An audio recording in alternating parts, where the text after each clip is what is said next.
இந்த எலுமிச்சம்பழ சாறில் மஞ்சத்தூள் போடணும். போட்டு ஒரு கொதிக்க விடணும். கொதிச்சாதான் சூப்பராக இருக்கும், சளி பிடிக்காது. ஒரு கொதிக்கணும். தேவையான அளவுக்கு வேணால் போட்டுக்கலாம். இது கொதிச்சிச்சு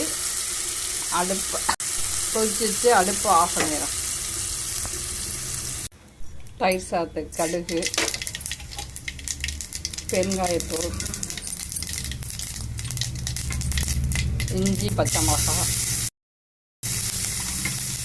கேரட்டு, கருவேப்பிலை எல்லாத்தையும் இப்போ இதில் தயிரை கொஞ்சம் கொஞ்சமாக ஊற்றி கிண்டணும்.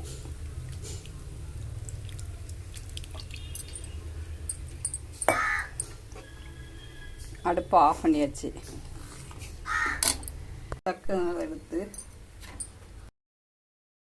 இந்த தயிர் சாதத்தில் கொட்டணும். கொட்டி கிண்டணும்.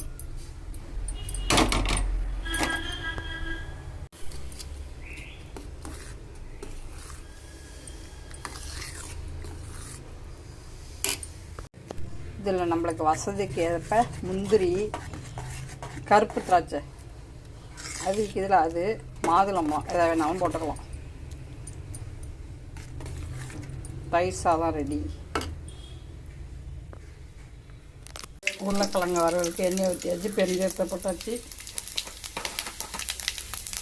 அதில் இஞ்சி பூண்டை பேஸ்ட் போட்டாச்சு, உருளைக்கிழங்கு அதில் போட்டாச்சு, கொஞ்சம் மஞ்சள்